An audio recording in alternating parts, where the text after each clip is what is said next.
Mi nombre es Cecia Keren Contreras, estudiante de tercer año de Derecho. A continuación les voy a presentar un breve análisis sobre el libro de Fortunato Brown, titulado Principios de Redacción, en el cual el escritor nos muestra un amplio conocimiento y nos enseña los principios y las técnicas que debemos utilizar para redactar correctamente, con la finalidad de que nuestros escritos presenten un mensaje de forma clara y puedan convencer al mismo tiempo al lector. Como abogados es un tema de suma importancia, ya que es indispensable saber redactar correctamente o saber escribir en forma correcta. En primer lugar, es importante mencionar que hablar es comunicar verbalmente, redactar es comunicar por escrito. Por lo general siempre es más sencillo comunicarse a través de la palabra hablada. Cuando hablamos hacemos uso de sonidos, gestos faciales y corporales, entonación, pausa y lo más importante, nuestra presencia. Si el que recibe el mensaje no ha entendido con claridad, puede preguntar. Por el contrario, la palabra escrita no posee estas características propias de la palabra hablada. Por esta razón, cuando se redacta se debe hacer de forma cuidadosa, tomando en cuenta diversos aspectos que permitan al lector entender de manera clara el mensaje. Por otra parte, cuando se comunica algo de forma escrita, pueden ocurrir interferencias que impiden la comunicación total. Algunas son a causa del emisor y otras son a causa del receptor, pero la mayoría de estas interferencias ocurren a causa del emisor, bien sea por fallas del concepto o en el uso del idioma. Cuando se habla de fallas del concepto se refiere a aquellos casos en los que no se tiene claro el mensaje. El emisor tiene una idea vaga de lo que quiere comunicar o no ha analizado el tema lo suficientemente bien para redactar una idea bien reforzada. Algunas de las fallas en el uso del idioma ocurren cuando no se tiene información suficiente, cuando se escriben oraciones demasiado extensas o cuando el escritor tiene faltas de ortografía. Por otro lado, la puntuación defectuosa dificulta la lectura y confunde al lector. Cabe destacar que antes de comenzar a escribir se debe pensar con claridad, documentarse sobre el tema, escribir en forma clara y sencilla, tomando en cuenta el uso correcto de la ortografía. Esta es quizá la fórmula general para redactar correctamente. En cuanto al proceso de redacción, este se hace en 3 etapas, cada una de forma separada. La primera etapa es la planificación, que consiste en analizar cuidadosamente el tema. La segunda etapa es la redacción. En esta se desarrollan las ideas y se codifican, es decir, se trabaja en cómo decir las cosas a través de oraciones. La última etapa es la revisión. En esta se pulen las ideas que se desean transmitir. En otras palabras, se hace una corrección del estilo. En cuanto a los estilos, precisamente, existen 2 tipos, literarios e informativos. Los literarios se centran en los aspectos estéticos y no tanto en el contenido. La poesía es la máxima expresión del estilo literario. Por otro lado, el estilo informativo se centra más en lo que se dice que en cómo se dice. Lo importante es comunicar. Sin embargo, debido a la necesidad de divulgación que existe en el campo comercial, universitario y demás agrupaciones, ha surgido un nuevo estilo, el instrumental. La finalidad de este estilo es comunicar una información a un grupo determinado de forma breve, clara y directa. Ahora bien, ¿cuál es la importancia de un escrito? ¿Con qué finalidad se hace? Su finalidad es la de informar, enseñar, modificar la opinión, inducir a la acción, entretener, autoexpresarse. Algunas de estas funciones pueden presentarse en un mismo escrito, como entretener y enseñar al mismo tiempo. Por ejemplo, en un libro de historia para niños, que se presente de forma ilustrada. Va a enseñar y al mismo tiempo a entretener al niño. Así como el escrito en sí tiene una finalidad, las palabras cumplen una función y familiarizarse con ellas permite al escritor seleccionar el vocabulario que emplea. Así tenemos 4 funciones de las palabras: el verbo, el nombre, los modificadores y los relacionadores. El verbo es el que representa la acción. Este cumple la función principal en la oración. El nombre, por su parte, es el encargado de presentar los entes, personas o cosas. Lo podemos reconocer como el sujeto de la oración. Los modificadores cumplen una función menos importante que el verbo y el nombre. Los modificadores añaden a la oración un toque especial. Pueden ser artículos, adjetivos y adverbios. Por último se encuentran los relacionadores. Tienen la función de conectar una palabra con otra. No tienen un significado en sí y en algunos casos constan de varias palabras.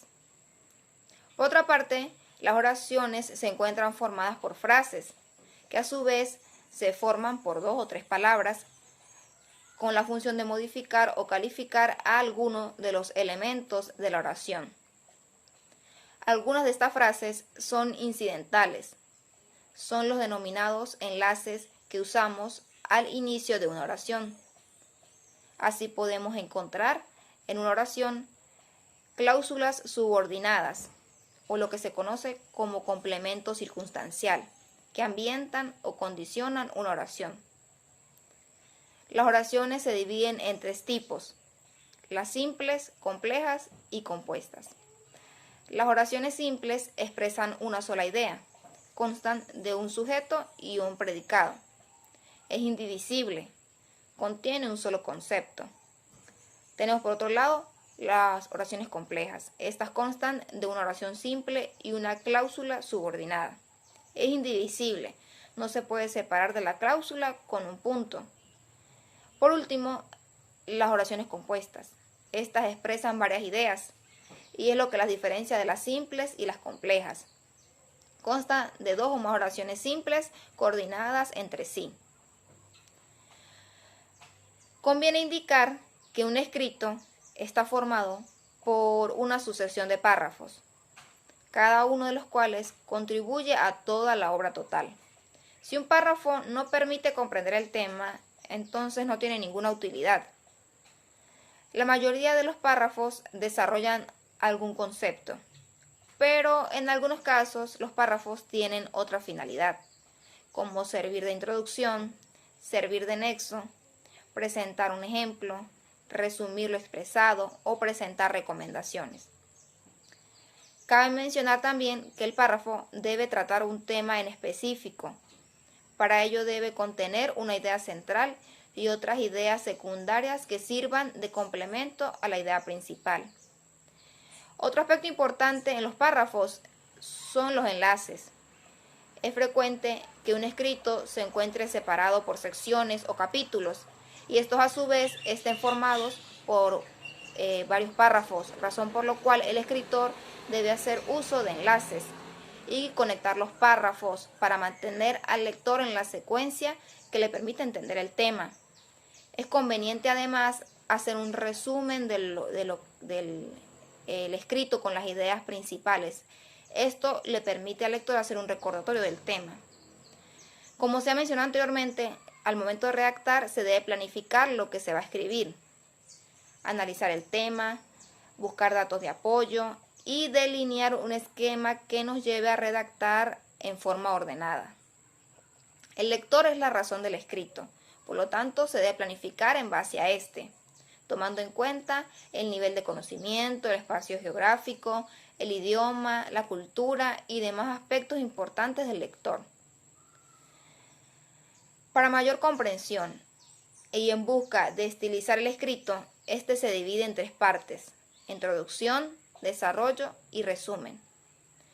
En la introducción se da una información general que prepara al lector sobre lo que leerá.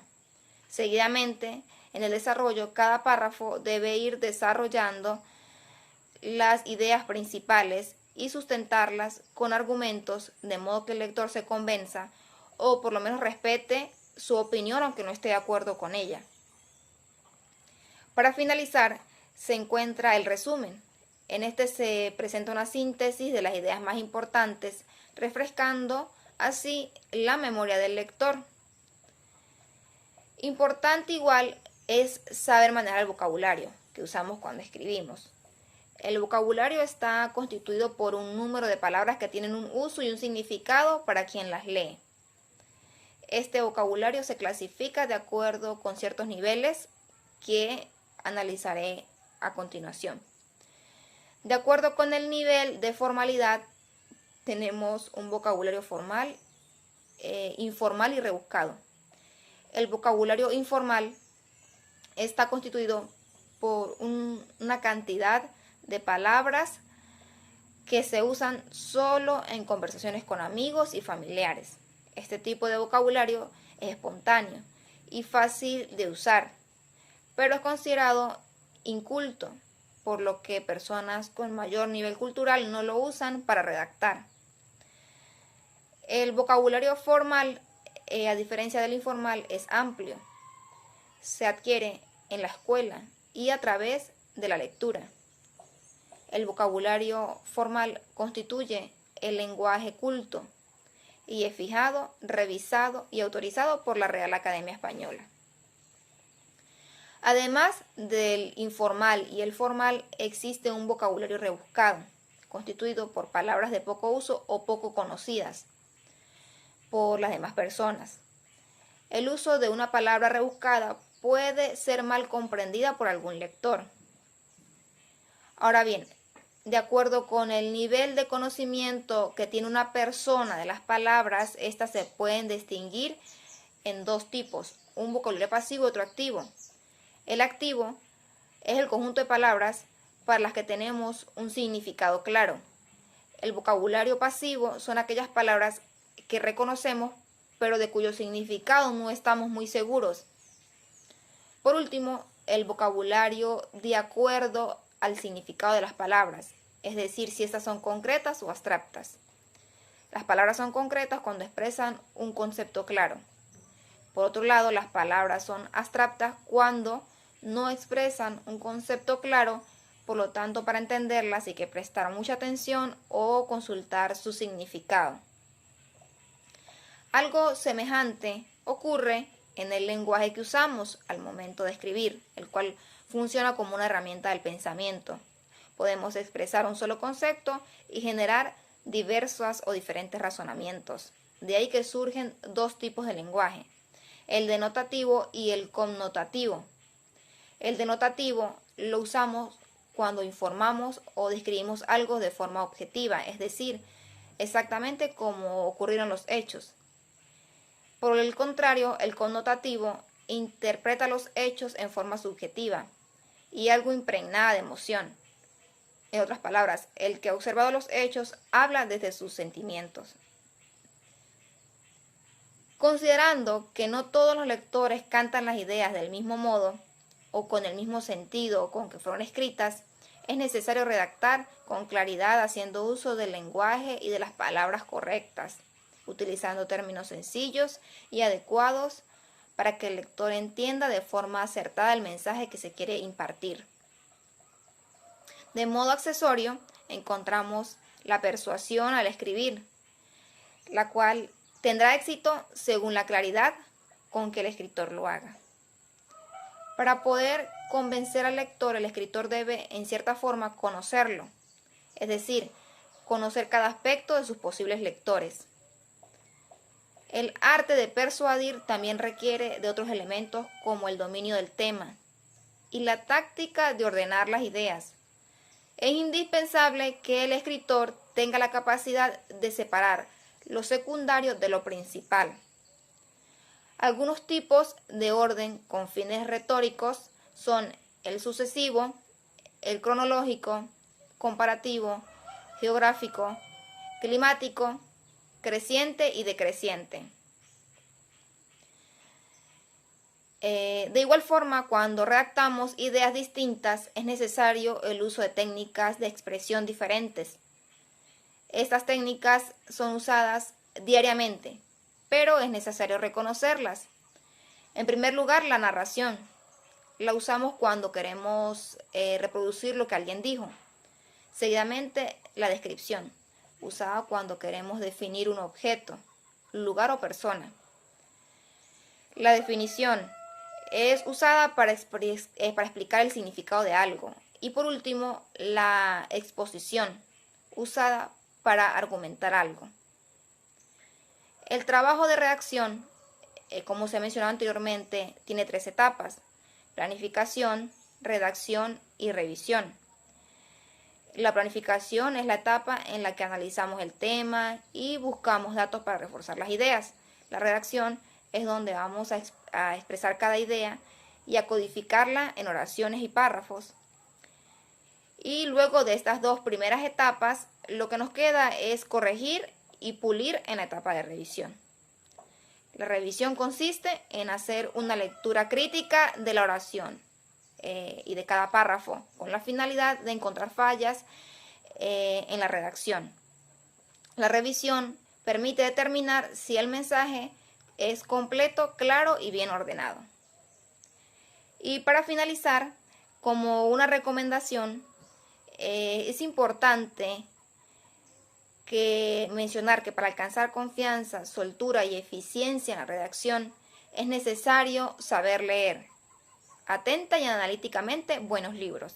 Quien no sea un buen lector e interesado en enriquecer su vocabulario y pulir su estilo, no logrará expresar con claridad y fluidez.